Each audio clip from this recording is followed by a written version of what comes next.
In a city celebrating with a grand parade, a speech is being given. The speaker honors the brave heroes who defeated a great evil, but surprisingly, also wants to praise the villain they fought. On screen, a villain questions if the heroes can possibly win against him. The hero character confidently replies that they will succeed, thanks to the help of everyone there. A girl turns to her classmate, Yudaka Ida, and asks if he is even paying attention to the movie. Yudaka, engrossed in his notebook, replies bluntly that he is not watching and doesn't care for what he calls hero bullshit. The girl is appalled by his comment, exclaiming that there is nothing wrong with their heroes. Yudaka scoffs at the idea of heroes winning thanks to help, calling them cowards who can't fight unless they band together. He muses that villains are the noble and powerful ones, finding it ridiculous that they always lose as if following a script. Another student, Subaru, tells Yudaka to be quiet so he can keep watching. Another classmate snickers, remarking that Subaru's comment was a bit harsh. The teacher announces that the film has concluded and was made with the help of real-life heroes. The teacher dismisses the class, encouraging them to be thankful to the hero organization Critical for protecting their daily lives.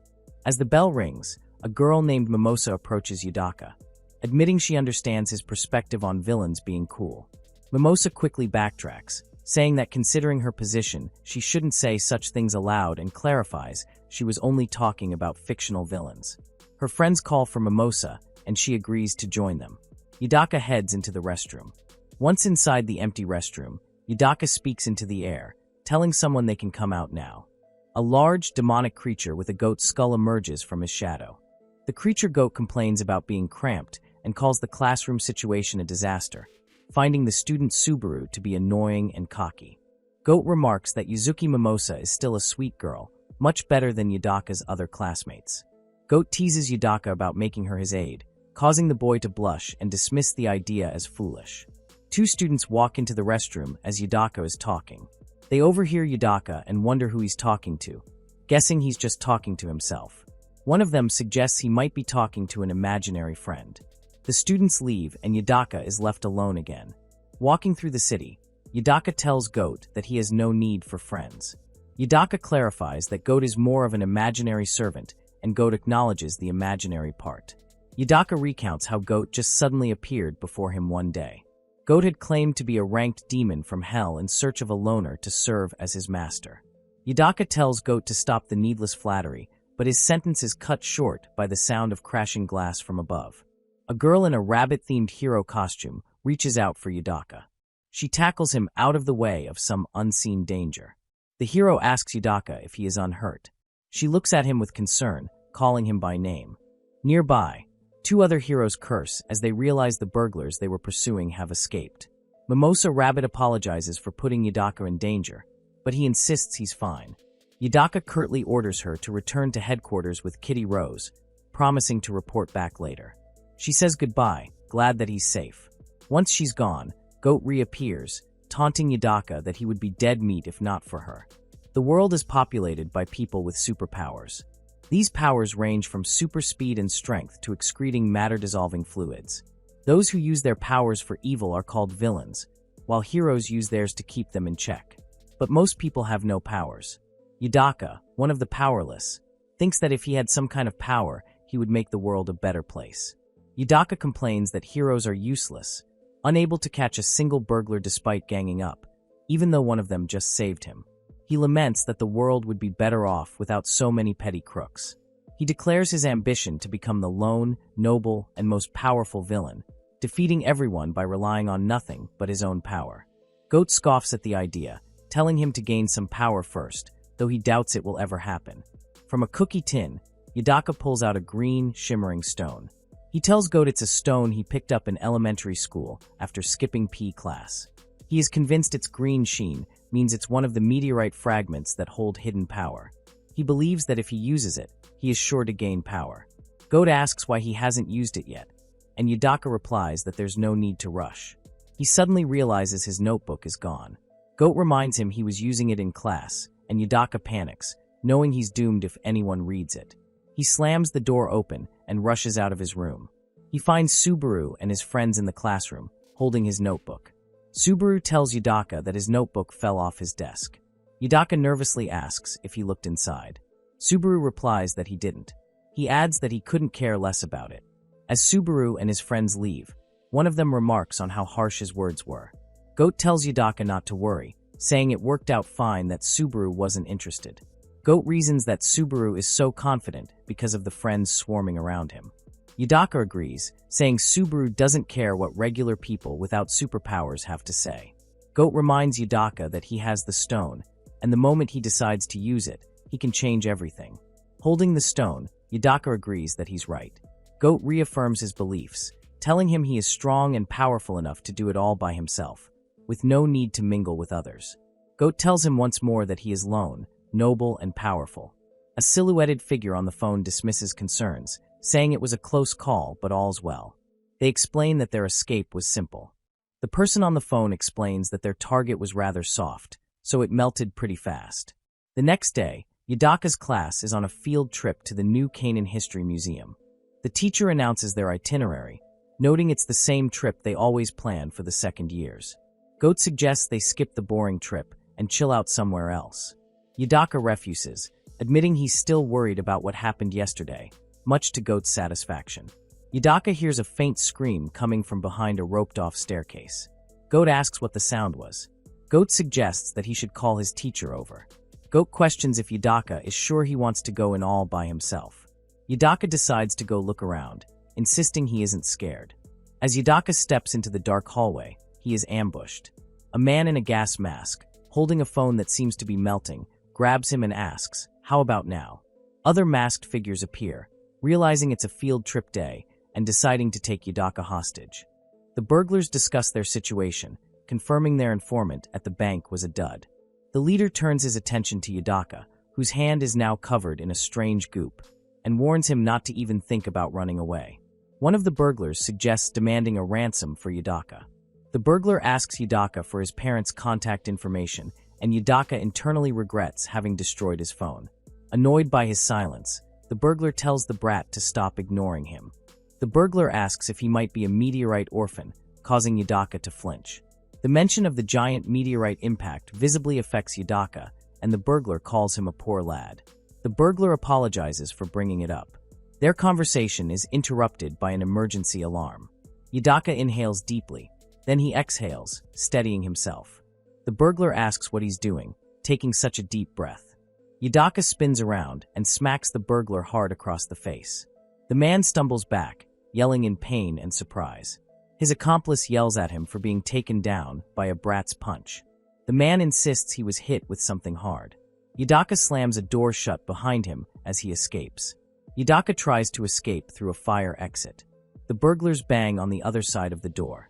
He panics as he realizes he's trapped. The fire alarm has been sealed shut with the burglar's melting power. He pulls out his stone, vowing to stand back and melt the door himself. He tells himself it will only take a moment. He tries rubbing it on his head. He even tries licking it, but nothing happens.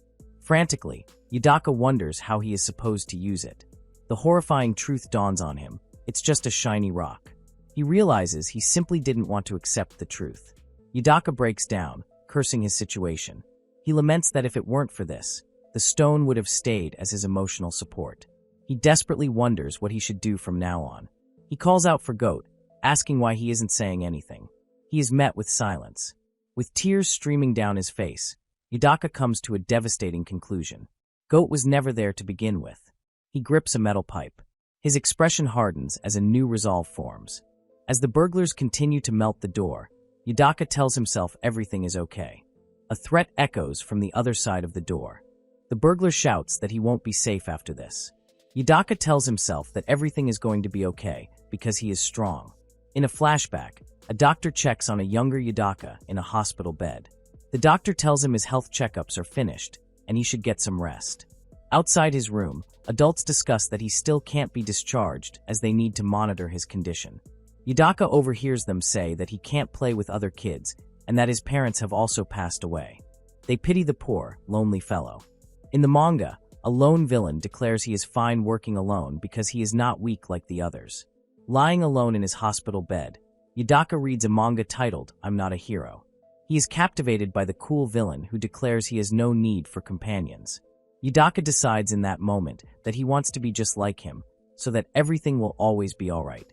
Back in the present trapped in the storeroom, Yudaka reaffirms his resolve, telling himself he is not pitiful or pathetic, and that he will not lose to people who can only survive in groups. Yudaka declares to himself that he is lone, noble, and also the most powerful. The melted door gives way and the lead burglar emerges, his own body partially dissolved, mockingly commenting on Yudaka's feisty look.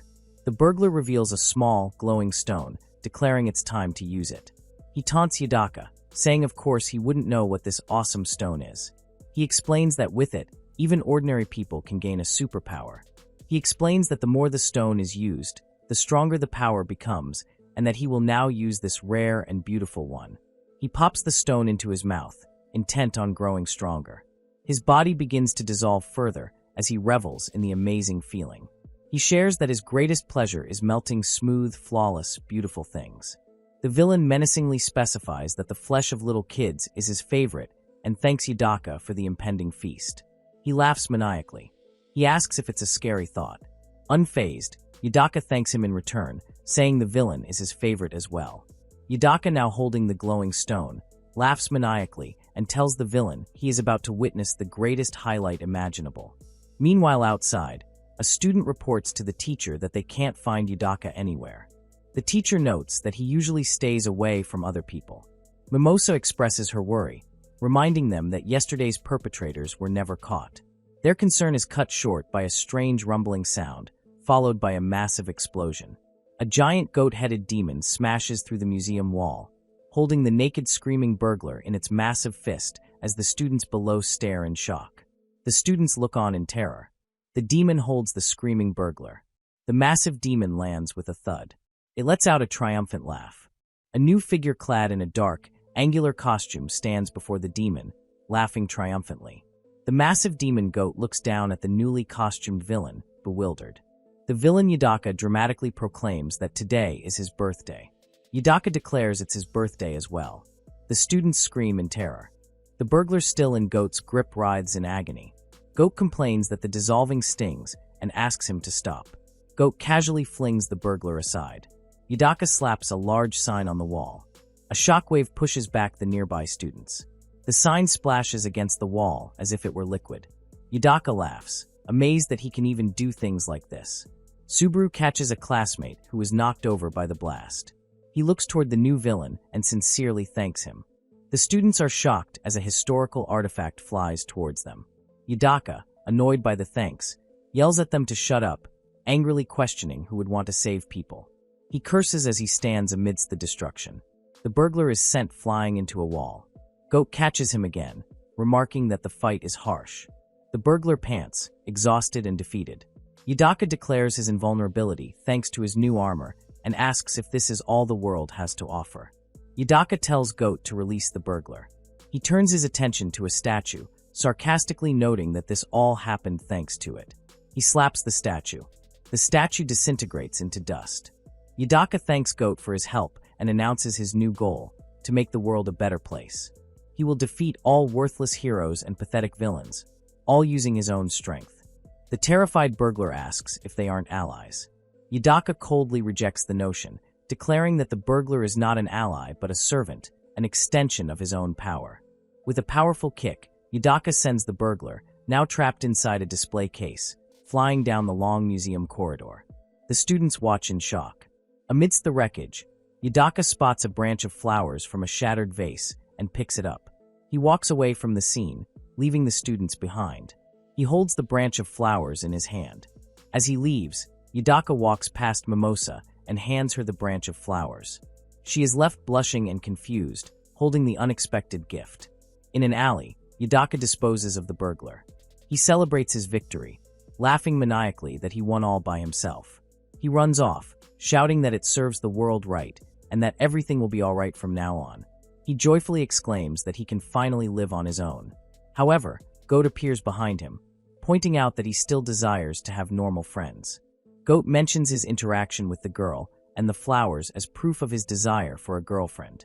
He bluntly tells Yudaka that his desire to live alone is a defense mechanism because he never managed to make friends and doesn't want to be made fun of. Yudaka is left speechless as Goat, who is inside him, claims to know everything about him, and questions if defeating every hero is a bit excessive. Yudaka angrily tells Goat to shut his trap, but Goat calmly states he understands Yudaka's jealousy of popular heroes and their allies. He suggests they go defeat some heroes or villains to show the world how great Yudaka is, leading to more bickering between the two as they walk off. A decade ago, a giant meteorite struck the Earth. The impact devastated half of New Canaan, the world's largest city, but the event was not remembered only as a tragedy. Following the collision, the meteorite shot out a ray of light, and every person exposed to it gained a superpower. This marked the beginning of the age of superheroes. The hero organization Critical now has about 300 registered heroes, with new ones appearing constantly. A young man with sharp teeth and white hair declares his intention to crush every last one of them, seeking his companion's agreement. A boy with glasses addresses Ida, reminding him it's almost bedtime. He sympathizes with Ida for losing his phone, but urges him to bear with it for now. After the boy leaves, Ida complains to Goat about the orphanage, and how no one else can see Goat unless he transforms. Goat asks if it isn't bedtime, but Ida is too preoccupied. Ida wonders how he can sleep when he's busy plotting the hero's utter destruction. Goat questions Ida's decision to keep attending school, while Ida considers skipping permanently. Ida snaps at Goat, asking who he is to suddenly speak his mind. Goat explains that he is Ida's former imaginary friend, now a materialized servant due to the power of a strange stone, though he doesn't understand the process himself. Ida tells Goat that even though he says dumb things, he feels compelled to correct him. When Goat calls himself a servant, Ida curtly tells him to be quiet. Goat changes the subject, asking if Ida is curious about what will happen. He suggests that at school tomorrow, everyone will be talking. Goat bets that Ida will be the center of attention. A news reporter announces that the museum's interior was heavily damaged, with the total cost estimated at 10 million IRU. She explains that liability extends beyond the arrested criminals. A very suspicious person involved in the incident is also being held responsible. With this person yet to be caught, the reporter advises the public to remain cautious. A female student listens as the discussion unfolds. Subaru argues that the suspicious person was the reason the criminals were caught, and seemed to be protecting them. Ida loudly refutes Subaru's point. He asserts that he has checked the recordings and knows the individual wasn't trying to protect them. Ida angrily concludes that they weren't trying to apprehend the criminals either, they were just showing off. Ida declares he won't forgive the citizens for their antics, insisting it doesn't matter if they were attention-seeking or not. The hero Awesome Daddy dramatically enters the classroom, vowing he will not forgive them. He greets his daughter Mimosa, explaining he was discussing the incident with the principal. Feeling ashamed of his incompetence, Awesome Daddy laments that his children were endangered for 2 consecutive days. He vows to capture the individual shown on the news. His starstruck daughter declares herself his biggest fan, and he thanks her, saying he's everyone's #1 dad. Another student observes that Awesome Daddy will be handling the case as Ida listens with a grim expression. Awesome Daddy acknowledges that some students might think the individual was trying to protect them. He warns them not to develop an admiration for such a person, causing his daughter to flinch. He tells them not to be fooled. Awesome Daddy sternly declares that the individual is nothing but a self-centered nuisance. He finishes by stating they are simply a criminal, as Ida listens intently. Goat reads Awesome Daddy's profile, noting his shtick of protecting all citizens as his family, which Ida finds ridiculous. Ida makes up his mind, deciding to defeat Awesome Daddy first. Goat questions his choice to target a strong hero right away, as Ida defiantly mutters that Awesome Daddy knows nothing. Ida claims his goal is to make the world a better place, calling himself the greatest of all villains, but Goat suggests that's just the image he wants to project. Ida wonders about the meaning of being held liable for 10 million. Goat dismisses the idea, doubting Ida could ever come up with that much money. The amount overwhelms Ida, who questions what kind of great villain would think about compensation, a sentiment Goat approves of. Goat points out a list of wanted criminals on the screen, but Ida dismisses it, ready to leave. A man frantically tries to escape. Awesome Daddy confronts the fleeing man, informing him that he is wanted for first-degree robbery and will not be allowed to escape. The cornered robber curses his luck. He wonders if he can still use his power, thinking it might just work. A huge steel wall suddenly appears, forcing Awesome Daddy to stop his pursuit. Awesome Daddy asks the robber if this is the work of his superpower. The robber retorts, asking how else a wall of steel would just appear. The robber confirms his power, but Awesome Daddy simply taps the wall, identifying the material as steel. The robber apologizes, saying he just wants to be left alone. The robber is brought to his knees by the hero's power. As rubble crumbles, Awesome Daddy reflects on a past mistake. He explains that a citizen died because of his error, and he won't let it happen again. He offers to forgive the robber's crimes if he atones, as he considers him family. The robber, fidgeting, calls the hero's stance disgusting. He warns the hero that there's more than one kind of steel, and with time to focus, he can do more. The robber creates a handgun and aims it, just as Ida and Goat appear on the scene, with Ida announcing that he can create something too. A loud boom echoes through the city as they arrive. Ida, in his villain costume, confronts Awesome Daddy, declaring he has come to crush him. Awesome Daddy recognizes him as the person from the museum.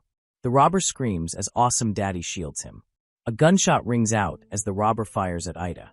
The bullet halts just before hitting Ida, glowing with energy. The robber laughs, shocked that even a gun is ineffective. Goat identifies the robber as the man with the 4 million bounty, telling Ida his help isn't needed. The robber is stunned to learn that his assailant is also a wanted criminal. Ida confirms the robber is worth about 4 million. The robber yelps and sprints away. Awesome Daddy yells that the robber is not getting away. Ida leaps over Awesome Daddy, laughing as he pursues the fleeing criminal. As he gives chase, Ida complains that the 4 million bounty isn't enough for the 10 million in damages, but considers it a lucky find. Awesome Daddy shouts for him to wait, insisting he can handle the capture alone. Ida asks why he shouldn't get involved, and the hero replies that he wouldn't receive the reward anyway. The robber continues to flee, begging to be left alone.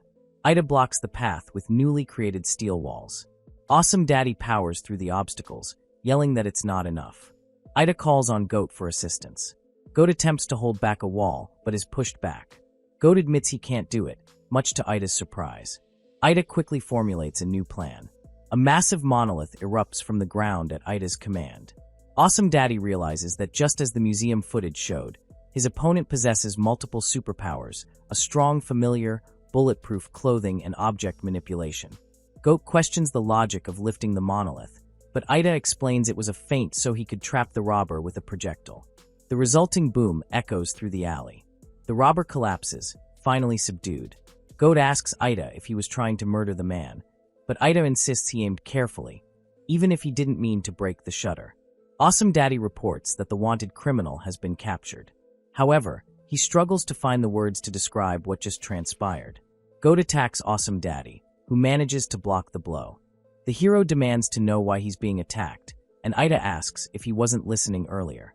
Ida reminds him that his goal is to crush him, adding that the 4 million bounty is just a bonus to help cover the museum damages. Straining, Awesome Daddy asks what Ida's true purpose is. Ida sarcastically replies that his purpose is to repel handgun bullets. Awesome Daddy wonders if Ida's power can repel his bullets as well, and launches an attack. The projectile flies through the air towards Ida. Ida laughs after being hit, claiming he wasn't hurt, but Goat insists he was scared. Awesome Daddy theorizes that since the outfit couldn't absorb all the impact, Ida must have been damaged, even as Goat taunts that the hero can't even hurt him. Awesome Daddy steals his resolve, believing he can win this fight. Ida levitates a car and sends it flying. The car crashes to the ground. Awesome Daddy catches the car, admitting he missed his throw. Ida tells him to stop, but Awesome Daddy refuses. Ida points out that this has become nothing more than destruction of private property. Straining under the car's weight, Awesome Daddy claims he has no obligation to answer Ida's accusation. Ida presses him, asking if what he's doing is any different from a criminal's actions. Awesome Daddy explains that due to his strength power, some damage is inevitable, but the organization will cover the costs. Ida is shocked to hear him say this for real. The hero quickly backtracks, claiming it was a slip of the tongue. He insists he is careful to keep damage to personal property at a minimum. Awesome Daddy realizes they are nearing the main street. He worries that he can't subdue Ida before they arrive and needs backup. Ida points out the hypocrisy in the hero's actions. He asks the onlookers if destruction should be allowed to improve the world, just as it is to protect citizens. On the main street, Ida makes a bold statement to the crowd, revealing his true purpose is to eliminate all useless heroes and petty villains to create a better world. As civilians scream and run, Ida announces he will begin by defeating Awesome Daddy. Awesome Daddy realizes there are many family members here that he must protect. This realization strengthens his resolve, and he declares he will not be defeated here. Ida markingly questions if the hero can only win when there are people to protect. Ida dismisses heroes as useless. Awesome Daddy shouts to the crowd that Ida is no mere criminal. As a bystander records on their phone, Ida declares he is lone, noble, and will change this rotten world. He makes his ultimate proclamation. He is the greatest of all villains. Goat lifts a massive container ship, which floats above the terrified crowd. Awesome Daddy looks on in horror. The ship is gently set down on a building. Ida stands proudly upon Goat's hand. Laughing, Ida declares his victory. He announces his intent to defeat all heroes before leaving the scene. Awesome Daddy and the crowd watch them go stunned. As they leave, Goat asks Ida how he defines defeating his opponents, and Ida explains it means rendering them completely helpless. Ida explains that he wants his victory against a hero to be known across the world. His ultimate goal is that once his strength is recognized, no one will ever make fun of him again. Goat quietly agrees. Ida feels he's off to a good start, but Goat comments that the timing was just barely acceptable. A news report announces that Awesome Daddy has made a donation to the History Museum to make amends for the recent incident. Watching the report, Ida sarcastically remarks on the hero's sense of humor. Goat points out that Ida's grand speech probably hasn't reached the world yet, and suggests they forget about the 4 million bounty. The villain declares his intent to defeat all heroes. A woman in a nun-like outfit wonders if the new villain will prove to be a problem. Her colleague dismisses him as just an anti-hero, questioning if he's even worth discussing. A blonde-haired man is ashamed that Awesome Daddy was defeated and that the villain escaped on his watch. It is decided that the individual will be put on the wanted list as a precaution. A man with dark hair and glasses finishes his report and asks for questions to which someone responds affirmatively. The scene shifts to a large, official-looking building. Students look at a video of the villain, commenting on his strength and wondering if Awesome Daddy really lost. Ida listens in, thinking to himself that this must be why he was put on the wanted list. His classmates comment on his newfound infamy, and Ida admits that he enjoys the attention.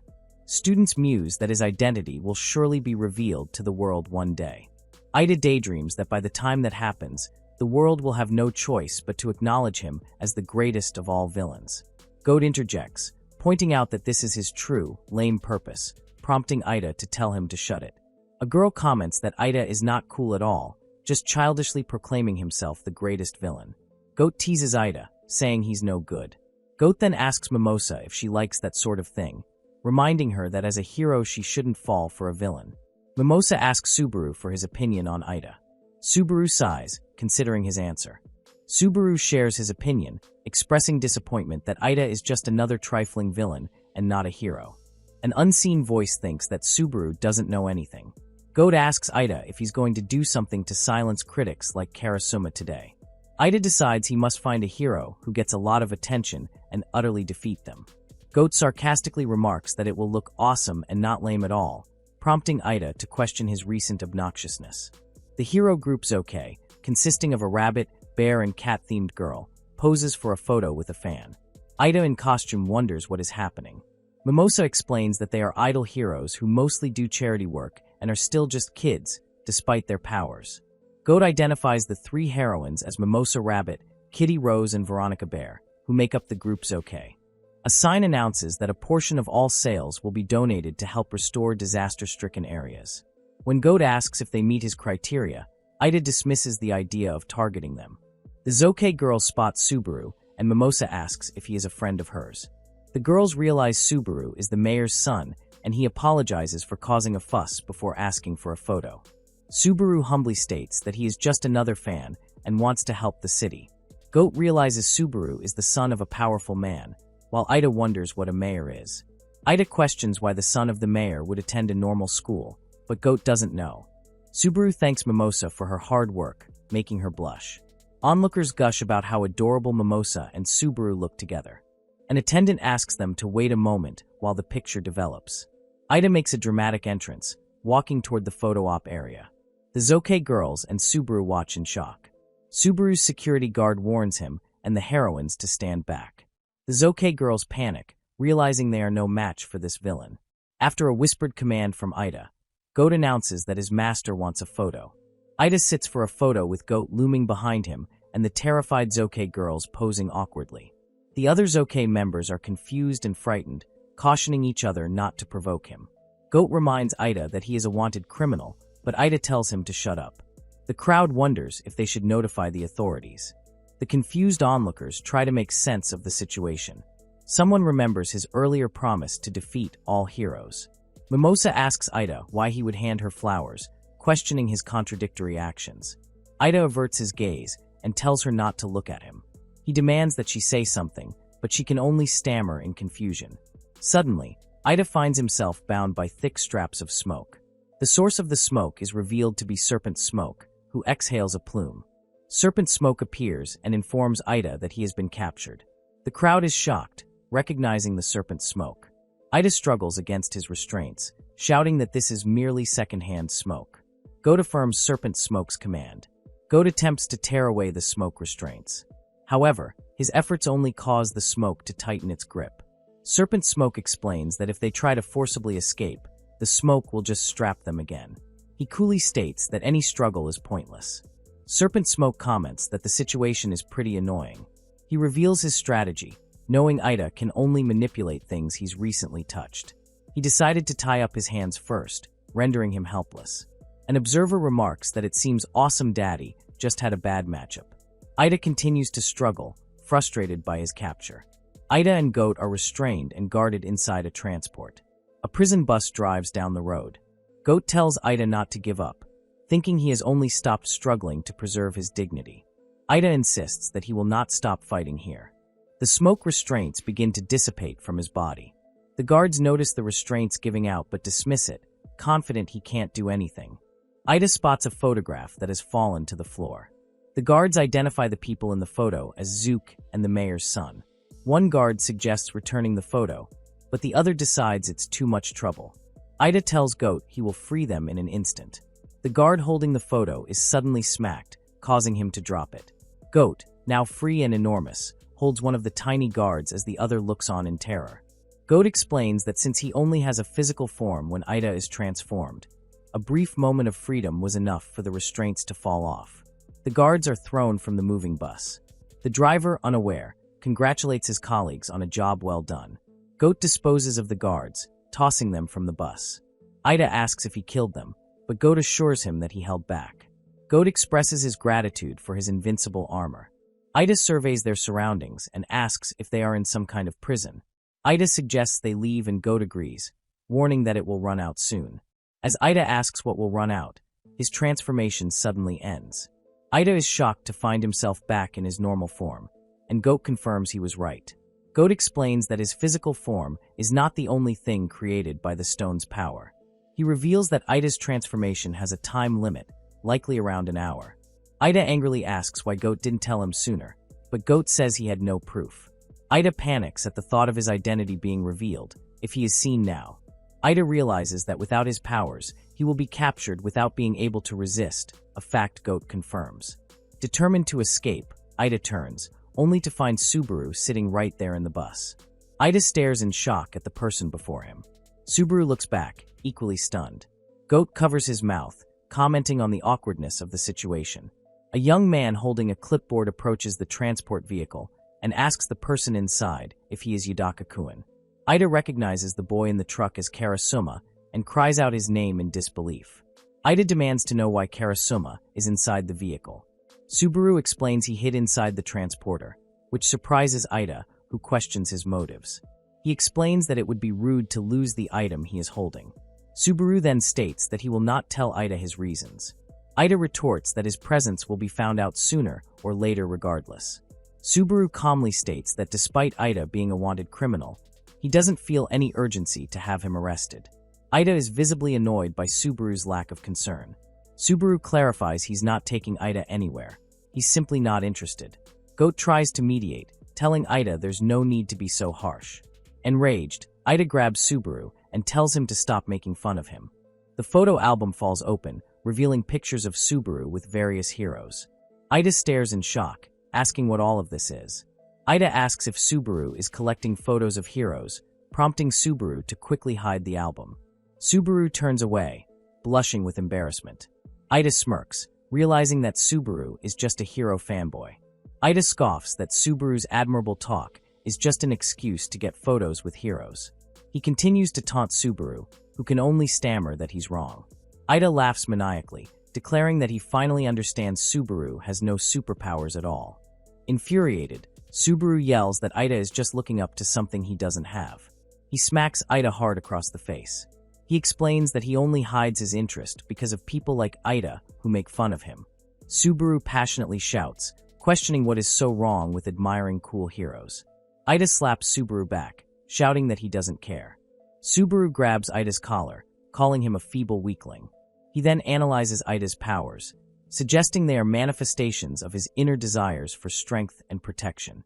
Subaru yells that all Ida wants is to protect his weak self and shouldn't underestimate heroes. Visibly shaken, Ida tells him to shut up. He grabs Subaru, shouting that he knows nothing about him as a loud alarm sounds. Subaru gasps in surprise as Ida flees. Goat warns Ida that he went too far and now faces the risk of his identity being exposed. As the alarm blares, Goat tells Ida they need to leave. Goat points out something green around Ida's mouth, asking if it's blood. Ida recalls hearing that this phenomenon can occur in those with superpowers. As they walk away, Ida tells Goat that he's always been different and it doesn't matter. Goat remarks that having green blood sounds incredibly cool. He applies a bandage to a cut on his cheek. Sitting alone, Subaru curses under his breath. He admits to himself that he does want to be like the cool heroes. He then proceeds up a long flight of stairs towards an exit. Yudaka relishes the sweet taste of freedom. He curses the authorities, saying they should have killed him instead of just arresting him. He pauses, wondering where the exit is. Spotting Subaru, he excitedly declares that he's hit the jackpot, calling him a lil squirt. Outside a large detention center, police cars and caution tape block the entrance. Nearby, Goat wonders what all the fuss is about, while Ida muses that something doesn't add up. A reporter addresses the camera, broadcasting live from the scene. She reports that the villain who attacked the National Museum, known for his matter-dissolving fluids, is escaping from the facility. The reporter reveals the villain has taken the mayor's son, Subaru, hostage and is demanding a getaway car. Yudaka threatens to harm Subaru unless his demands for a car and a 24-hour head start are met. The police officers lament the situation, exclaiming over how they let him escape and the nonsense he's spouting. The mayor arrives and is held back by the police for his own safety. He desperately offers himself as a hostage in place of his son. Yudaka callously tells the mayor not to worry, his son is enough, and urges him to hurry with the car. Goat observes that the situation has become quite serious. Ida, however, decides they should leave the matter to the heroes. Goat asks Ida if he isn't going to rescue the hostage. Ida questions why he should, stating that it's the hero's job. He sits down, dejected, remembering that he can't do anything at the moment. Goat asks if he still can't transform, and Ida confirms he can't for the time being. Ida worries that if the slime villain gets away, he'll be targeted for revenge. Goat reasons that since Ida can't act, the result is set in stone, but if he could, he would be able to handle it. Subaru's accusation that Ida only wants to protect his weak self flashes through his mind. Ida agrees, admitting there's nothing he can do. He concludes that there's no reason for him to get involved in such a trivial matter. Yudaka questions how long the preparations will take. He threatens to harm one of Subaru's fingers to speed things up. The mayor panics, yelling that the car is being prepared and pleading with him to stop. The hero Awesome Daddy assures the mayor that he will prevent any harm from coming to his son. Awesome Daddy resolves to use all his power to detain the villain. The mayor gives a look that could kill. Awesome Daddy reminds himself that as heroes, they should never think about murdering another person. Yudaka scoffs, noting it's been 3 hours, plenty of time for him to prepare for any tricks. He then remembers seeing Goat at the museum, and asks Subaru if he knows that the goat's master attends his school. Yudaka describes Ida's appearance and background as a meteorite orphan, hoping to jog Subaru's memory. He offers to search every orphanage near the school, and asks for any information Subaru might have. Yudaka promises not to lay a hand on Subaru if he provides information. Listening from his hiding spot, Ida trembles with fury.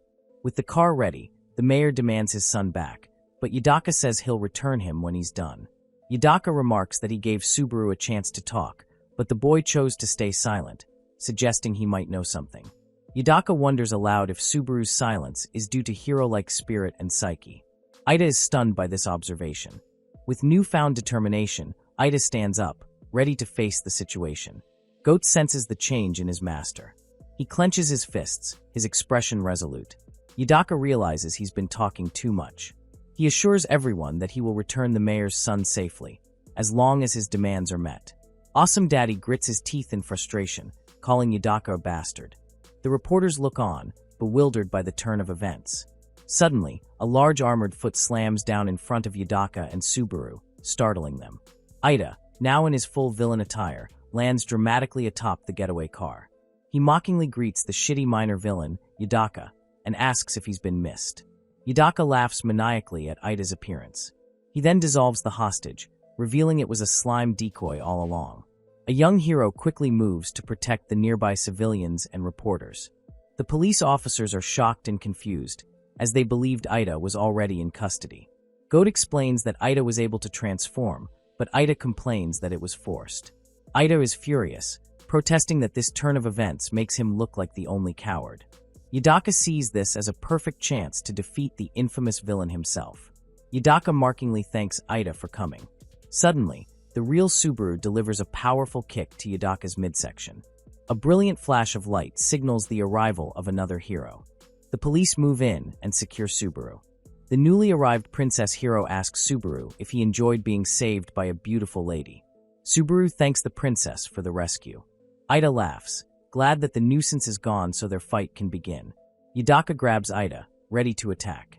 He taunts Ida, eager to see his flesh melt, but Ida confidently states that won't happen because of his armor. Yudaka's attack manages to break through Ida's invincibility. Ida is shocked that the attack actually hurt him. Meanwhile, Goat smashes the nearby car and rushes to Ida's side. Ida questions why the attack hurt, and Goat suggests he hasn't fully recovered yet. Covered in his own slime, Yudaka laughs that his attack worked, though he complains about its poor efficiency. Ida calls the sight gross, while Goat explains that Yudaka used the melted matter as a cushion. Awesome Daddy turns to the princess and suggests they support Ida in the fight. Ida warns the heroes to stay away, insisting that this fight is his and his alone. Awesome Daddy is taken aback, questioning if they can't help at all. The princess points towards Goat, asking about his supposed ally. Ida angrily declares that Goat is his servant and an extension of himself, not an ally. Yudaka launches another attack at Ida. Ida grunts in pain from the attack. Goat cries out a warning to his master. Yudaka continues to advance, muttering for Ida to come closer. Despite the pain, Ida reaffirms his strength and power. Yudaka marks Ida, aware of his power to manipulate things he touches. He confidently declares that he won't let Ida touch anything. Ida calmly reveals that it's too late, he has already touched something. The getaway car lifts off the ground, controlled by Ida's power. Ida commends his opponent's courage for facing him alone. Ida begins to demand compensation for the trouble. He uses his power to slam the car down onto Yudaka. Yudaka cries out in pain, but notes that it's just one limb down. Awesome Daddy stands victorious, holding the defeated Yudaka over his shoulder. Yudaka, covered in his own goo, warns that Awesome Daddy's hand will now melt. The hero remains completely unfazed by the threat. Awesome Daddy slams Yudaka into the ground with overwhelming force. Yudaka's body goes limp as he's knocked unconscious. The reporters watch the scene unfold with stunned expressions. The crowd erupts in cheers, thanking Awesome Daddy for the rescue. Ida is utterly bewildered by the turn of events. He confronts Awesome Daddy, asking what about his own contribution to the fight. Awesome Daddy calmly thanks Ida for his cooperation in apprehending the villain. Ida throws a piece of rubble in frustration. He angrily declares that he wasn't cooperating and fought because he wanted to, using his own strength. He points a finger at the heroes, vowing that they will all be his next targets. The police shout for someone to catch the escaping villain. A magazine cover shows the photo taken earlier of Zook with Ida and Goat. Mimosa looks at a photo, pondering whether Ida is truly a villain. As they escape, Goat asks Ida about his leg, but Ida brags about how easy the fight was. He insists the injury is nothing to worry about. He boasts that by defeating the villain and rescuing the mayor's son, public attention on him will be at its peak. Ida laughs triumphantly, his hand trembling. Ida proudly proclaims that he is, of course, the greatest of all villains. The scene changes to a high-security vault door, labeled with the number 25. Yudaka is shown bound and gagged inside a secure cell. He thinks about how he managed to melt Ida a little, but still couldn't see his flesh. He struggles against his bonds, frustrated that he was so close to victory, and resolves to escape. Suddenly the door to his cell slides open. Yudaka looks up in surprise at the unexpected opening. He questions if the door opening was a malfunction or even possible. He wonders if he's on a lucky streak.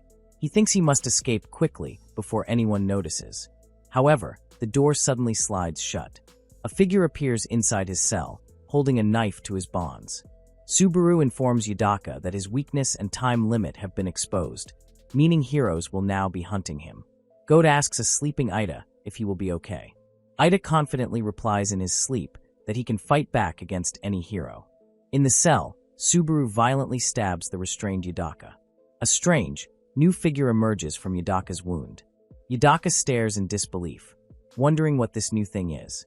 The two figures stand in a pool of Yudaka's blood. The mysterious figure coldly states that villains like Yudaka should not be allowed to live. In a parallel thought, the figure asserts that Yudaka must be killed off. The figure pulls back its hood, revealing the determined face of Subaru Karasuma. He declares that Yudaka will be killed by a hero like him. Full of newfound ambition, Ida declares from his bed that the world will tremble before him, only for Goat to wish him a simple good night. Ida stares blankly at Goat, his grand moment completely deflated. The absurdity of the situation makes him burst into laughter. He internally criticizes Goat for being uncool and mutters a flat agreement. A news report announces the recapture of the villain known as Dissolving Fluid Man, thanks to the efforts of heroes. Meanwhile, a social media post trends with the hashtag VillainGoat, sparking a discussion. A student describes the new villain, unaware that Yudaka is listening nearby. Yudaka silently fumes, wondering if they could have come up with a better name. Yudaka complains to his companion about the public deciding on his name.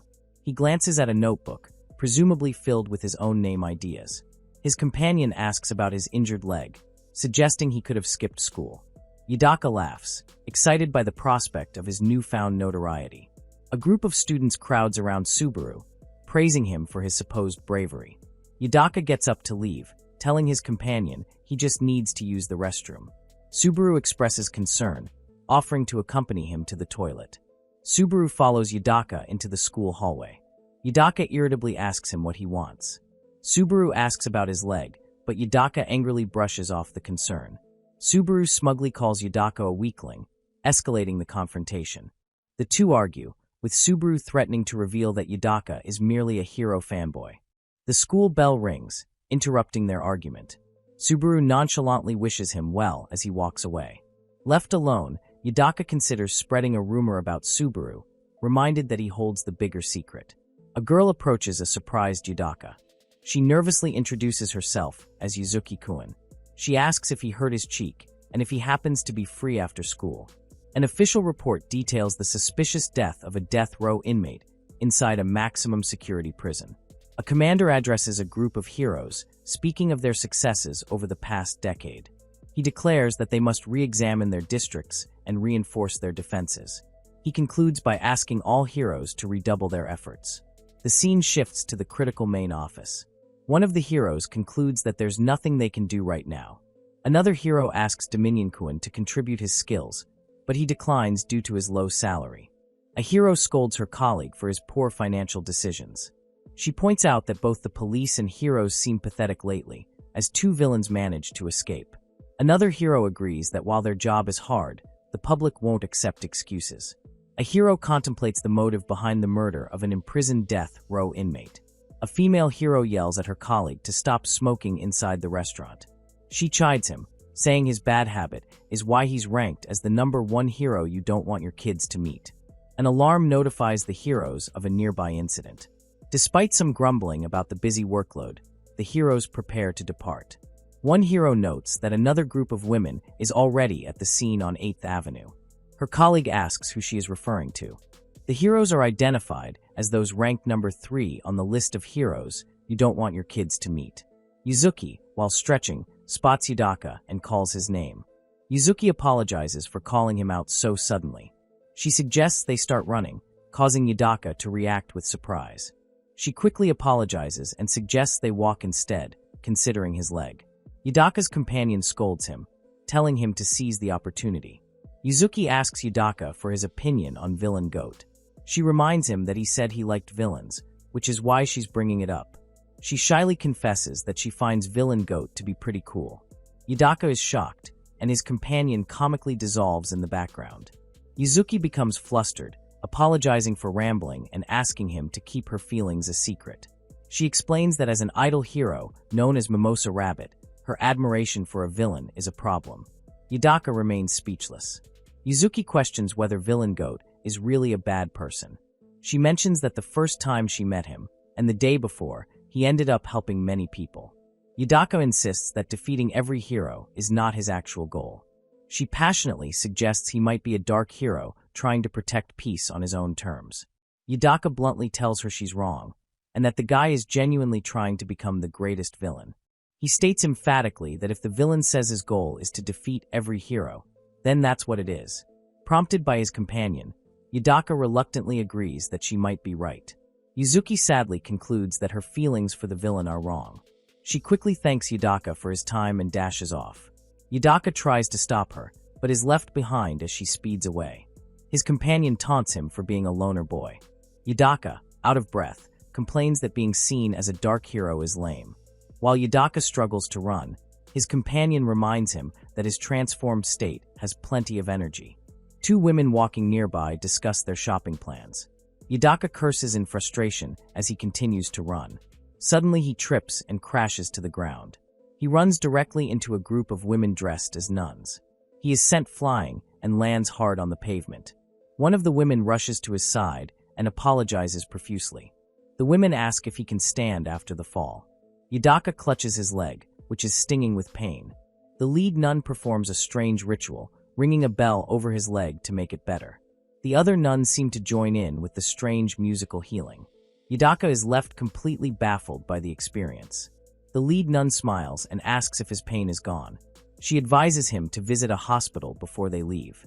The nuns explain they must leave for an emergency meeting, despite being off duty. She informs Yudaka that she has contacted Critical and that someone will be there for him shortly. Yudaka is left standing alone on the street. Nearby, a man holds a boy hostage with a bomb, warning everyone to stay back. Police report that a suicidal perpetrator is holding a female employee hostage inside the building. One officer expresses faith in the heroines who have arrived on the scene. His partner agrees, stating the sisters are experienced in persuasion and their kind-hearted nature often convinces people to give up.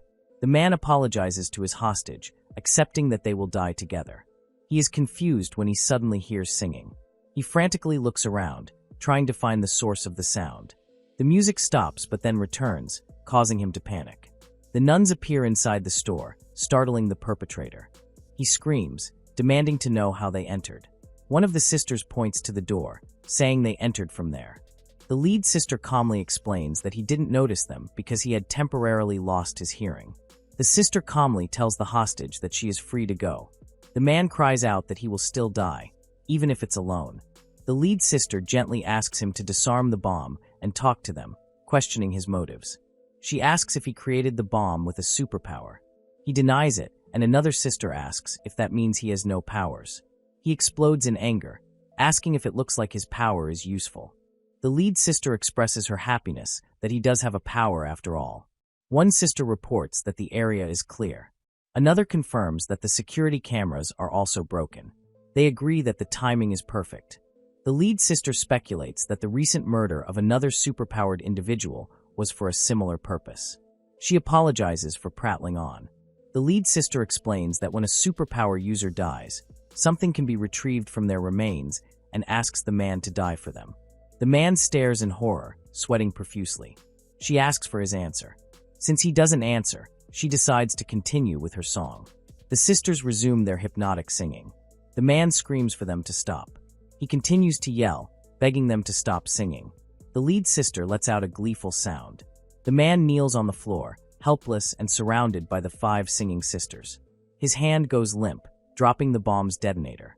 The screen identifies the heroes as the Sister Hero Merry Goose Choir, 5 siblings who can hypnotize people with their voices. Yudaka realizes the sisters can hypnotize people.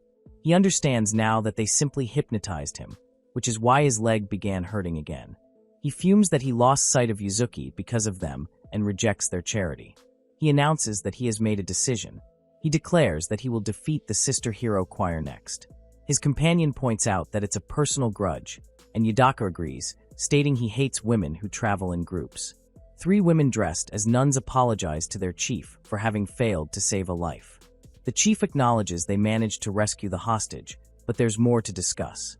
He tells them that as heroes, they need to be a ray of light for the world. The chief reminds them of the tragic meteorite strike that left many people without homes or families.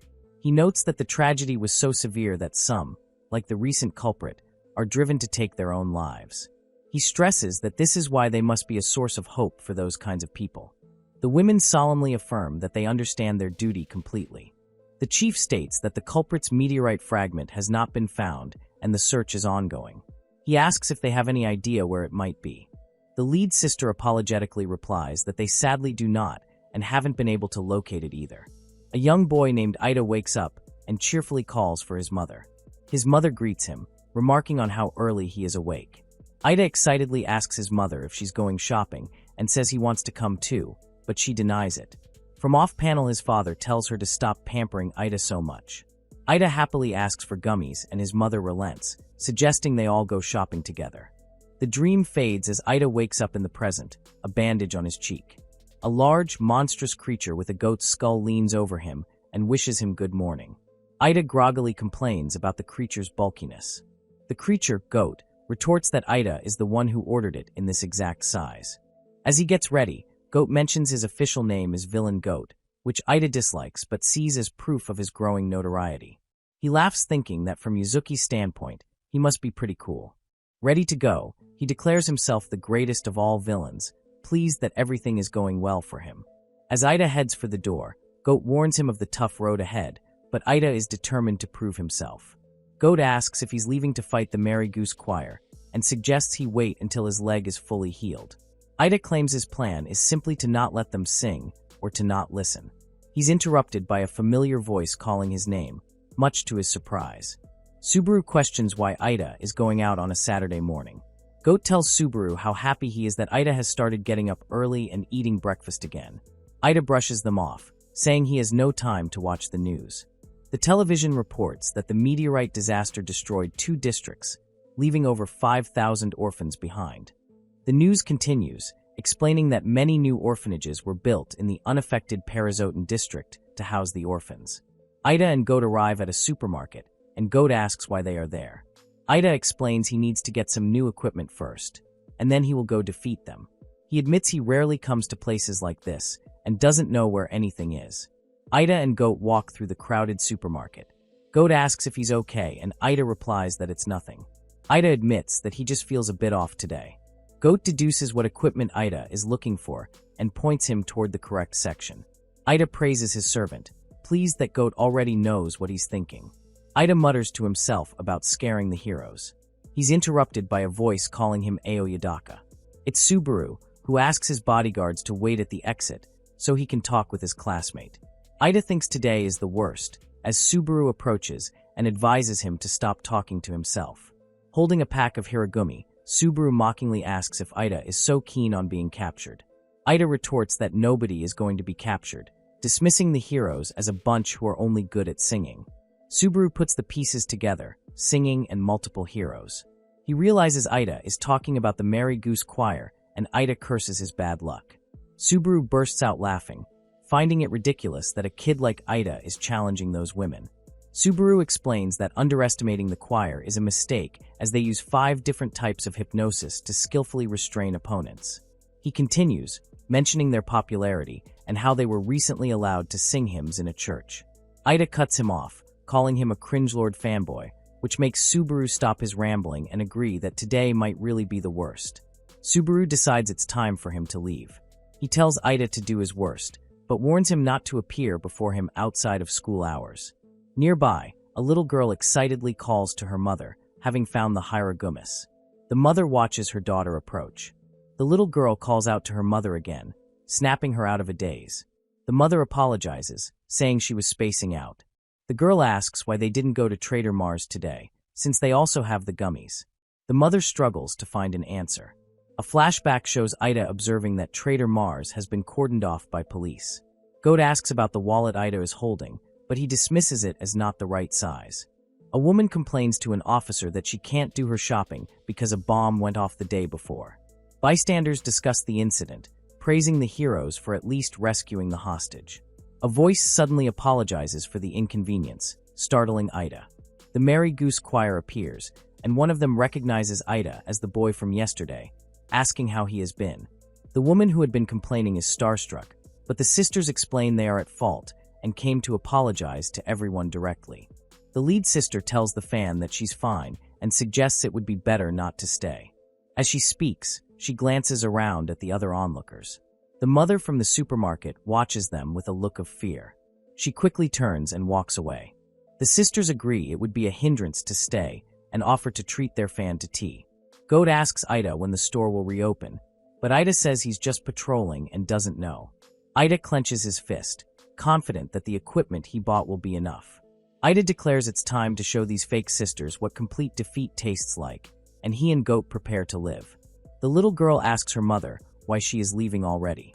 The mother tells her daughter she has a little work to do and asks her to be nice and wait. The mother closes the door behind her. She walks down the street, looking at her phone. She stops in a quiet alleyway. Her determined expression turns to one of sheer terror. She holds a device projecting an image of the sisters' dark deeds from the hostage situation. She laments, wishing she had never recorded that moment. With her phone ready to dial 911, she hesitates, thinking she really should make the call, but something stops her. Two of the sisters appear behind her, remarking on her superpower that allows her to record and play back videos. They note her ability is similar to another hero's, and that many people probably wish their eyes were cameras. The terrified woman promises she won't tell anyone. Another sister appears, warning that getting involved 2 days in a row is a terrible idea. The lead sister considers the situation a bit risky. However, she recalls they've done this to 3 people in the last 4 years and were never found out. She decides they will collect the stone from the woman and discard the rest, certain it will be the same as before. She closes her eyes and calmly reassures the terrified woman that it won't hurt a single bit. Just as the sisters are about to act, a figure descends from the sky above them. The stage is set as villain Goat lands dramatically, announcing to the Merry Goose Choir that he has come to utterly defeat them. Goat tells his master to prepare for battle. Villain Goat is confused by the unexpected situation. Before he can react, the woman suddenly grabs him. Recognizing him as the one who wants to defeat every hero, she pleads for his help. The woman desperately asks Villain Goat if he knows what these so-called heroes are actually doing. The sisters calmly state that the lady seems to be in distress, and they were about to safeguard her. The lead sister asks him to kindly let them do so, promising to happily comply with his request after that. The woman clings to him, screaming that the heroes are trying to kill her and begging for his help. The situation is a tense standoff in the alleyway. Goat is confused by the situation and addresses his master. The woman suggests they grab her and run for it. Goat tells his master to read the room, but Villain Goat refuses to run away. Goat points out that the heroes are standing in front of a wanted man, yet they only seem to care about the woman. Villain Goat doesn't care about the circumstances. He questions why he should have to rescue her. As the woman begs for her life, mentioning her daughter at home, the lead sister ignores her pleas and begins to chat, initiating verse 5. The sisters' attack isn't sound-based this time. Instead, small sharp hooks fly through the air. The hooks embed themselves in Villain Goat's injured leg. The lead sister realizes with dismay that he started carrying things he can manipulate with no other choice. Villain Goat grabs the woman and dashes away. The lead sister coolly remarks to her choir that today isn't just the worst. As he escapes with the woman, Villain Goat curses, agreeing that today is in fact the absolute worst. The goat-skulled creature offers to carry the woman for his master. The master apologizes, seemingly flustered by the situation. Villain Goat carries his large companion through the street, as bystanders watch in confusion. A rescued woman recognizes the figure as Villain Goat. She assures the onlookers that everything is under control. The sisters arrive, declaring they will take responsibility for the situation. Onlookers express their relief, confident that the sisters will resolve everything. A man approaches one of the figures, offering his assistance at what he deems great timing. Carrying the woman, Villain Goat decides to take her to Critical HQ, though she seems to be explaining a misunderstanding about him being a kidnapper. The woman objects, pleading with him not to go to the heroes, whom she claims cannot be trusted. The woman expresses her distrust of the police, fearing they are involved. Having moved to a safer distance, Villain Goat demands to know what is going on. She begins to explain about yesterday's bomber, questioning if the sisters truly captured him. She claims the sisters intentionally blew up the bomber, who is holding a woman hostage. Overcome with fear, she reveals that she has proof of their actions. Villain Goat is stunned, wondering why a hero would do such a thing. The woman explains she couldn't hear the specifics of what was said. Villain Goat remembers he brought new equipment to deal with them. He presents a pair of earplugs. Goat complains about how he is supposed to put on the earplugs. Villain Goat asks the woman to turn around for a moment. He begins to chant verse 4, also known as green light, red light. He then firmly places the earplugs in the woman's ears. As his power freezes his enemies, Villain Goat urges the woman to run. The woman dashes away while Villain Goat remains behind. He internally reflects that he never desired such an ability as verse 4. The sisters confront Villain Goat, acknowledging that gaining an unknown ability can lead to discrepancies. The lead sister orders Lulu and Leal to chase after the woman, but to remain cautious. Villain Goat realizes he is completely unable to move. Goat expresses his frustration at the situation. One of the sisters pokes Villain Goat's arm, surprised by his physique. The other sisters join in, patting him down and remarking on how skinny he is. As Lulu and Leal depart, another sister notes that he must just be a kid. Villain Goat's hand twitches with restrained rage. With a furious scream, Villain Goat breaks free and slams against a wall. The sisters are shocked, wondering why the effect of their power didn't last longer. Clutching his throbbing head, Villain Goat angrily demands to know what they said about him. Goat stands defensively between his master and the sisters. The lead sister says she would rather avoid harming a child and asks them to move aside. Villain Goat furiously questions if this means she would happily be cruel to a child's parents. The lead sister realizes his power did not work on her and that they need to catch the others who went ahead. The other sisters are confused by this development. The lead sister understands now that they were hypnotized without the need for singing. The woman runs frantically through the streets. Panting, she considers trying to find the police. A hand appears suddenly in her path. She is tripped and falls hard to the ground. The two sisters have caught the woman. They slap her to the ground.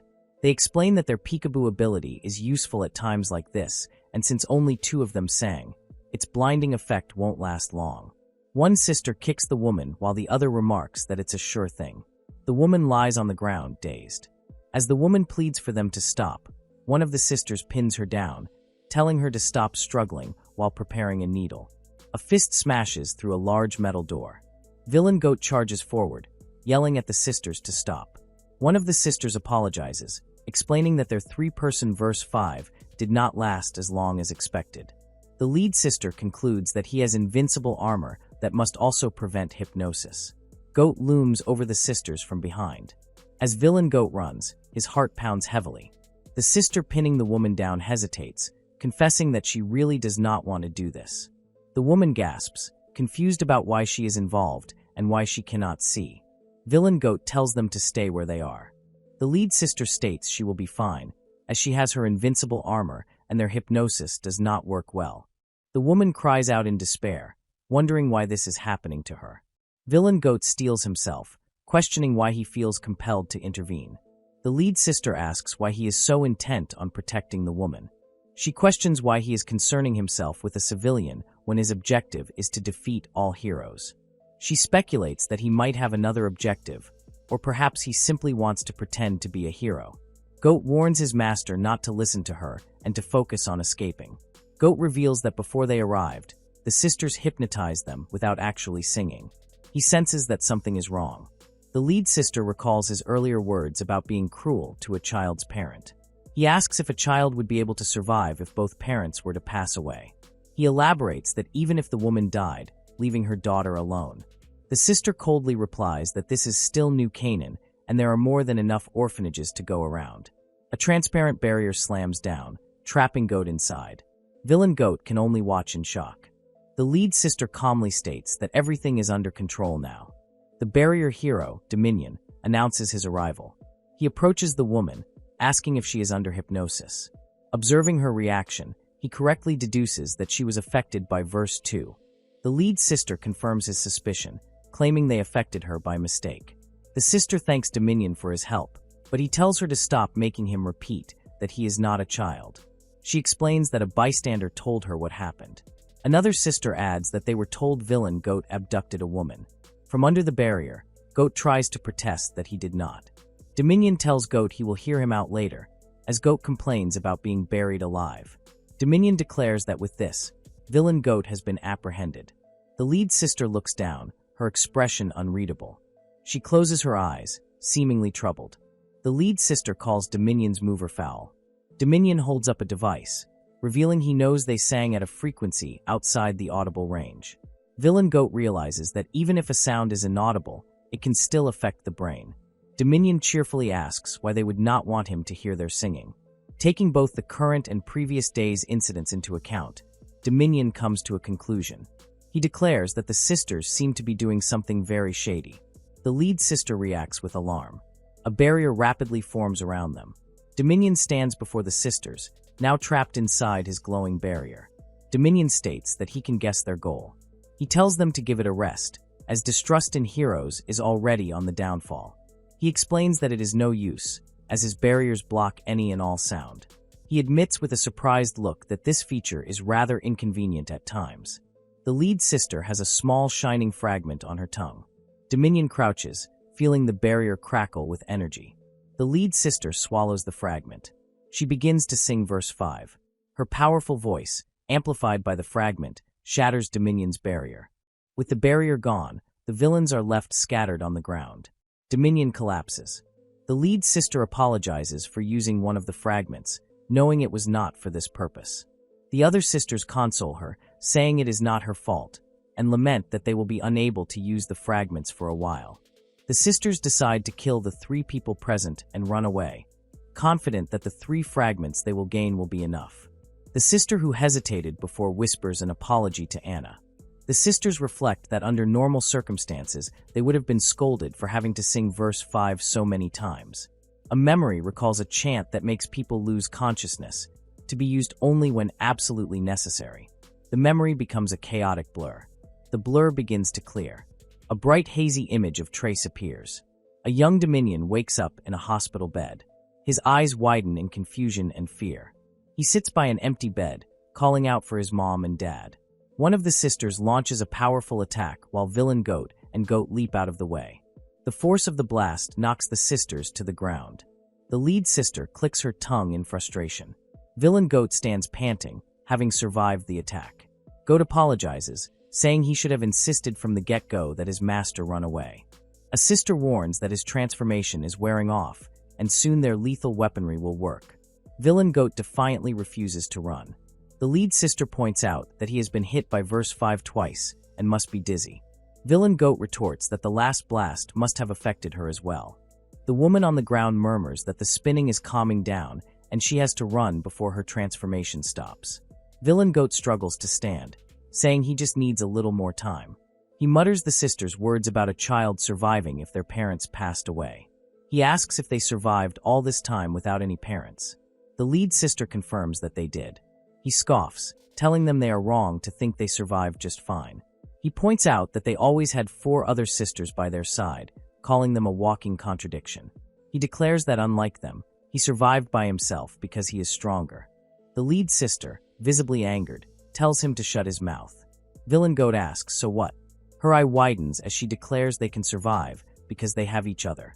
Villain Goat realizes he has struck a nerve, questioning if he just insulted their way of life.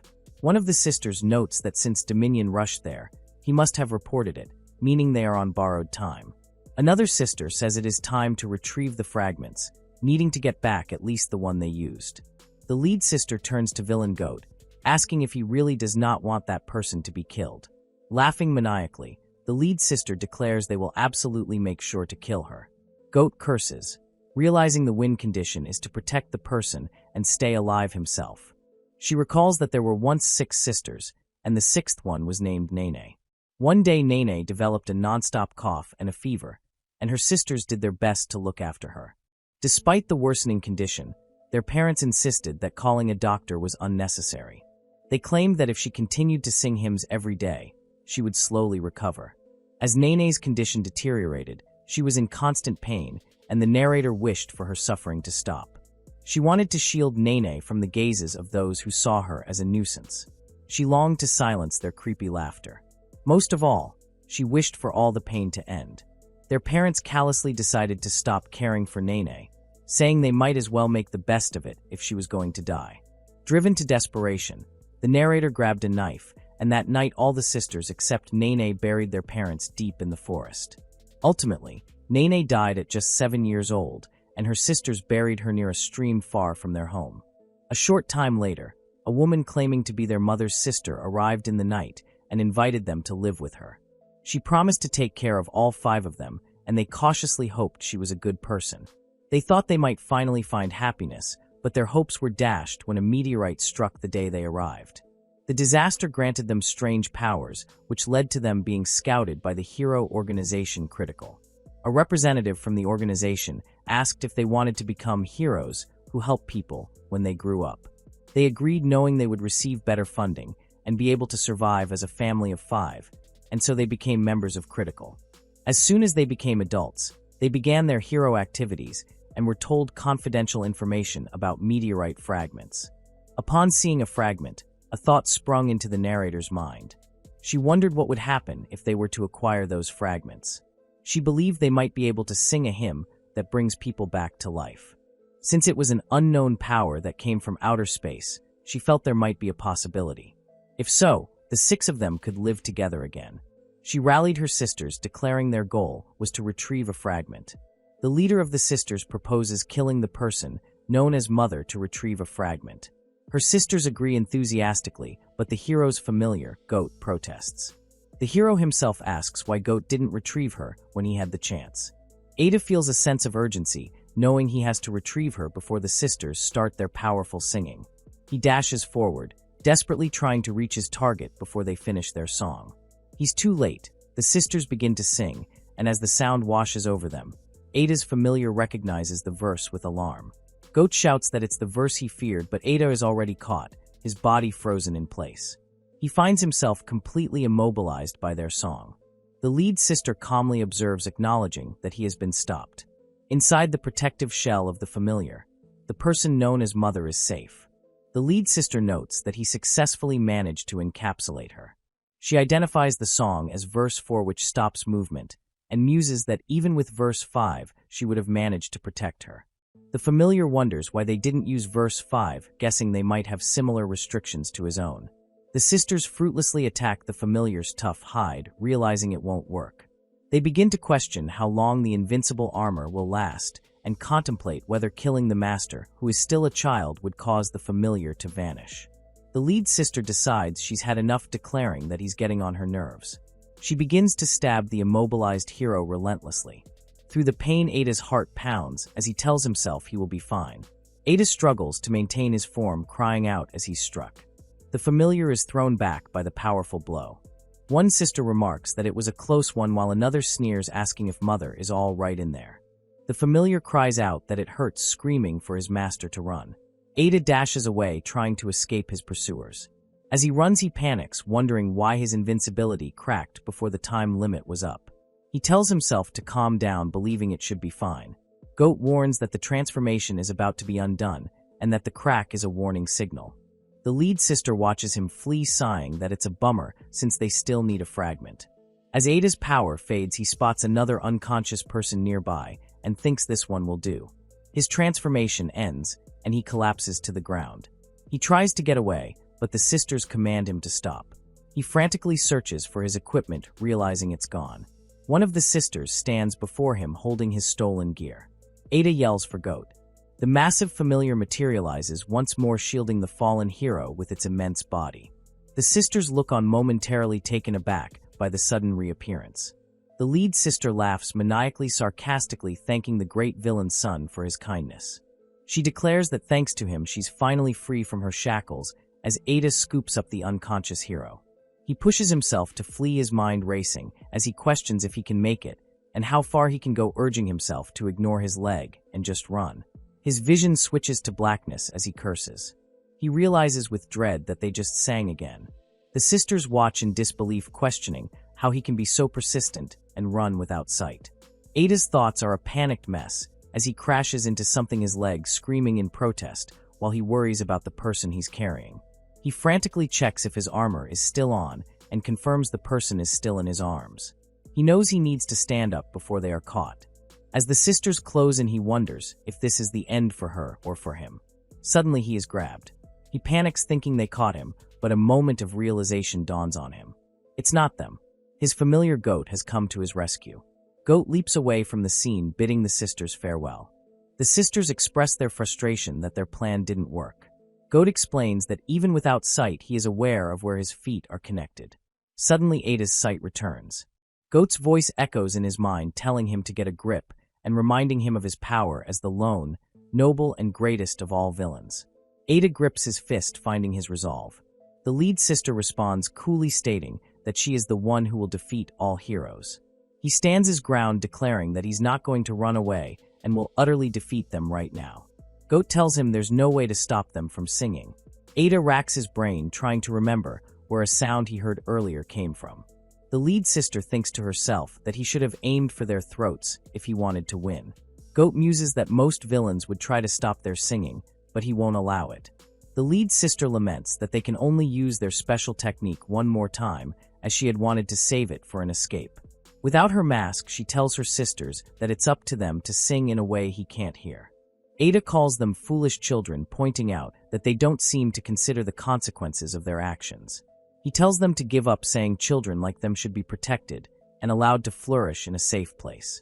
The lead sister's expression hardens as she thinks that's what Nene should have had. The sisters prepare to sing verse 5. Ada lifts a heavy barrel over his head. He throws it against the wall, creating a massive, disorienting sound. The sisters are rattled by the sudden, deafening noise. Goat exclaims triumphantly that he can't hear their singing anymore and that it's time to shut them up. The lead sister considers it a waste of time, wondering if he really thinks he can escape before the noise dies down. Goat smashes the walkway with immense force, sending debris everywhere. The chaos causes the lead sister to recall memories of when her parents passed away. He reflects on his quick recovery from a past incident. He acknowledges that he is powerful. However, he firmly believes that if it were up to him, no one else should have to go through something like that. Suddenly, the lead sister's eyes widen as she yells, "Water!" Water splashes everywhere, drenching the sisters. Ada thinks to himself that with this they won't be able to sing at all. Goat says nice and declares it's time to leave. The transformation ends abruptly, leaving Ada looking shocked. The hero he was carrying falls onto him, knocking him over. He stares in wide-eyed confusion. Ada attempts to drag the other hero to safety. Goat's voice urges him to run, but Ada, coughing, says it's no use. The lead sister rises, recognizing him and remarking, "So it was you." Ada looks back in terror. The lead sister states that their time is cut short. Ada watches her, still holding the unconscious hero. She leaps from the walkway, making her escape. The rescued hero remains unconscious on the grated floor. Another hero appears, looking down at the scene with disdain. He calls the fallen hero useless, comparing him to the other slackers. The other heroes gather, with one lamenting the gorgeous girls and another cursing that it was all for a few meteorite fragments. They decide the encirclement must be complete and prepare to give chase. The enraged hero vows he will never forgive the sisters for making a fool of him. Having escaped, Ada sits against a wall, exhausted and gasping for air. He looks back to see the other heroes have arrived on the scene. Relieved, he smiles faintly and whispers to himself, "We did it." Goat materializes, noting that it's finally over after some close calls. Ada cheekily asks if he can call it his win. Goat agrees, but tells him they need to hurry and escape before they are surrounded, as Ada admits he's spent. They leave the now empty walkway behind. The fleeing sisters decide to split up to make their escape. Their leader tells them to try using the fragments they have and to meet by the stream where Nene is sleeping. With tears in her eyes, she smiles and says it's all right, promising they will meet again when it's all 6 of them. The leader takes a sharp fragment and slits her own throat. Her sisters watch in wide-eyed horror. She lets out a soft sound as she falls. She collapses onto the walkway. One by one, the sisters are struck down. A younger sister rushes to the leader's side, calling out Nasama. She calls out for another sister, Lolo, to come to her. Another sister curses, calling her clumsy. All 5 sisters lie defeated on the cold metal walkway. Cuts are visible on the neck of one of the fallen sisters. A mysterious hooded figure removes a fragment from one of the sisters' masks. He looks at his haul, remarking that he finished the collection and that finding hidden ones under their masks was a bargain. The figure blank space congratulates himself on a job well done. He tells the fallen sisters that all they need to do is get out before the official heroes find them, mentioning that Doppelganger is disrupting them as they speak. The mysterious voice asks if he's in low spirits again. Ada searches for an exit, wanting to avoid the police, while Goat suggests they hide until things cool down. The voice chides him, asking if he's a child. It then reminds him of their identity: we are just. As he moves, Ada bumps into something with an ouch. He whirls around, wondering what he bumped into. He looks up to see the mysterious figure standing over the bodies of the defeated sisters. Ada stares in stunned silence. He is utterly petrified by the sight. He questions how and why this happened to the sisters.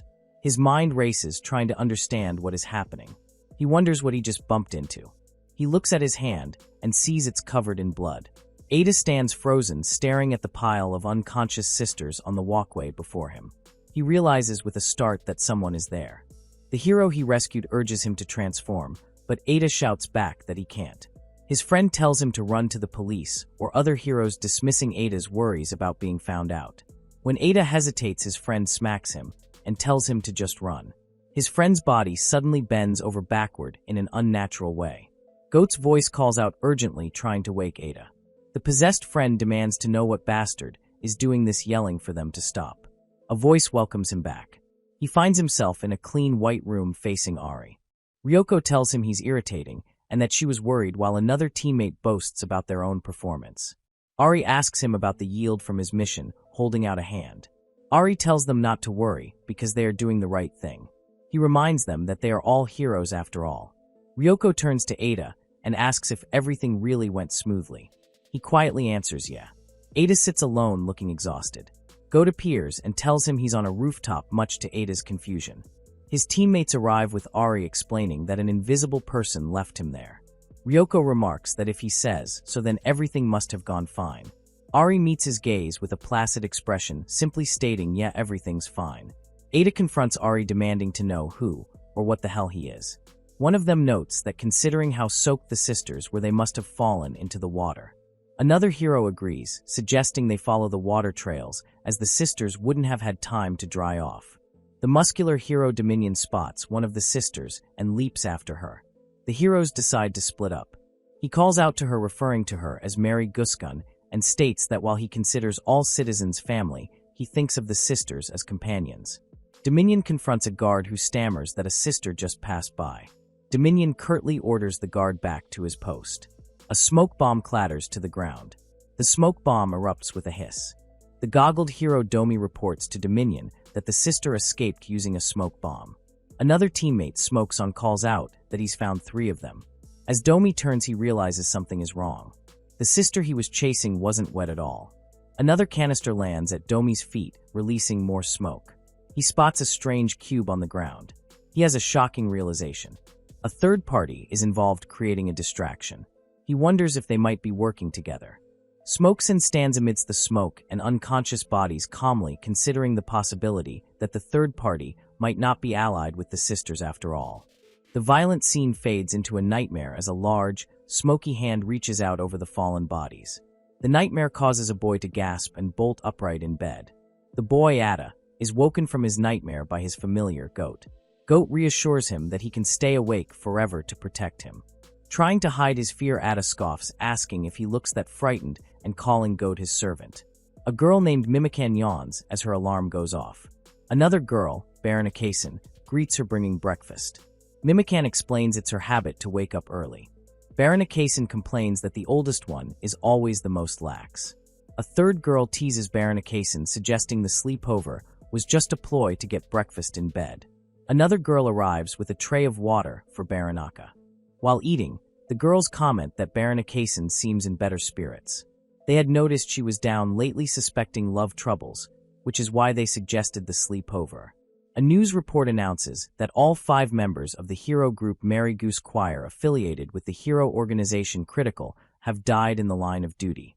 The scene returns to Ada in a communal dining hall. Ada stares blankly at his food, wondering why the sisters were killed. Ada discusses the news with Goat, recalling the sisters wanting to retrieve fragments. He pieces together that if people with superpowers leave fragments when they die, then the Invisible Man must have killed the sisters to get theirs. This leads him to wonder about the fragment he himself swallowed. Goat suggests they abandon their quest to become the greatest villain. He suggests they go back to a regular life. Goat warns that Ada will be targeted next, but Ada furiously rejects the idea, declaring he has no intention of stopping now. Goat points out that Ada is already infamous and could become a legend if he vanished now. Ada passionately declares he will continue until everyone recognizes his noble path. He refuses to return to his old powerless life. Goat reminds him that won't happen because he's not alone. Ada angrily dismisses him as just a servant. Goat retorts that Ada would have died many times without him. Ada lashes out, screaming that he didn't want to create Goat. Pained, Goat says he just doesn't want Ada to die. Overwhelmed, Ada yells at him to shut up and go away. After his outburst, Ada sits alone on his bed.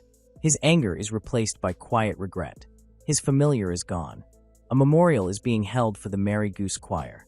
The hero team from earlier is present. Smokescone angrily questions why the public isn't being told the truth, arguing that withholding information will only cause more distress. The heroes discuss the situation.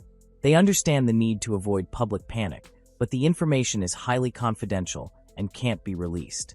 One of them, Mei-chan, sadly wonders why it had to be Mary Goose. They reason that since the women were both hero and villain, no one knows what stance to take, so the ceremony is just a formality. They don't understand the sisters' motives, or why someone would kill them just for meteorite fragments. The goggled hero, Domi, admits he shares their sentiment and doesn't understand why any of it happened. They speculate that the attacker was bold, and that information about the fragments must have leaked. They consider that the murder weapon being a knife might link this to a past assassination. They suspect a group of at least 2 recalling the distraction. The incident reminds Domi of the destruction of the anti-hero organization Grail's base 2 years prior. Domi recounts the Grail incident where survivors claimed their leader suddenly turned on them while he was located elsewhere. He is certain that organization had members with superpowers. He suspects they were somehow involved in this incident to steal fragments. Dominion concludes they must catch the perpetrator soon. He asks about Mother faring. He is told the higher-ups offered her protection, but she declined. He laments that the experience must have scarred her for life. Smokeson tells them to go on without him as he needs a moment. The others watch Smokeson walk away, acknowledging he's just as affected as they are. Domi expresses a desire to hear his story as well. The scene shifts to a mysterious figure with a book for a head, rumbling ominously. In a laundromat, the book-headed creature sits alone. It demonstrates that it can still transform. It can also manipulate things. 2 boys enter and see the strange being as one complains about being on laundry duty again. Ida overhears people discussing a rumor about a monster in the shower room and realizes they're talking about him. He sighs, noting how the event has become an urban legend, and calls out for Goat. Ida walks sluggishly through the building. He realizes Goat is nowhere to be found, not even in his thoughts. He notes this is the 2nd time Goat has vanished. He tries to convince himself he'll be fine on his own. His thoughts betray his loneliness. A younger Ida is introduced at an orphanage. The caretaker explains he was hospitalized for a long time due to certain circumstances and will now be living and attending school with them. Other children approach him, curious about his hospital stay. Ida tells the other boy he was in the hospital for 3 years, which shocks him. A montage shows his isolated life at the orphanage. While watching TV, he sees a report on goat skulls being used as satanic symbols. The report seems to affect him. Ida remembers getting into a fight and thinking that he didn't create Goat because he wanted to. He reflects that Goat just appeared. In the present, Goat suddenly materializes behind him, asking if something bad happened. Back in his room, Ida sits on his bed, contemplating his new life. He wonders what to do about school starting the next day. He decides to skip it. Ida tries to convince himself that his room is spacious. He tells himself it's fine like this, now that he has the room to himself. But his true feelings slip out as he whispers for Goat to come back. Goat reappears, surprising Ida. Ida is stunned into silence. Goat explains that he disappeared because Ida told him to. Relieved, Goat promises not to disappear like that again. Ida, realizing he has control, playfully orders Goat to shrink. The massive familiar transforms into a tiny, plush-like version of himself. Ida laughs, delighted at his newfound control. He tells the tiny Goat he looks lame and to turn back. He then suggests Goat try turning into a cow instead. While showering, Ida tells Goat he understands that Goat's main concern is keeping him from dying. He reaffirms his goal to become the greatest villain and live life to the fullest. Goat expresses concern about the invisible man, but Ida is confident, believing they escaped last time because his identity remained hidden. He vows to make them pay for what they did to him. Ida laughs, declaring that since they've made him their enemy, he will defeat them. He calls them worthless minor villains who will be utterly defeated by him. Goat agrees, telling him to be in high spirits. Ida affectionately calls him a great servant. The scene flashes back to a young boy looking up at a grand, star-adorned monument. The heroes discuss an upcoming parade celebrating Critical's founding anniversary. They believe it will proceed despite recent events, as the mayor's motto is to brighten up the world. Meanwhile, new information about the death of the Merry Goose Choir has surfaced. A news report citing eyewitnesses names the notorious villain Goat as the culprit involved in the deaths of the Merry Goose Choir. The heroes listen in disbelief and frustration at the arbitrary accusation.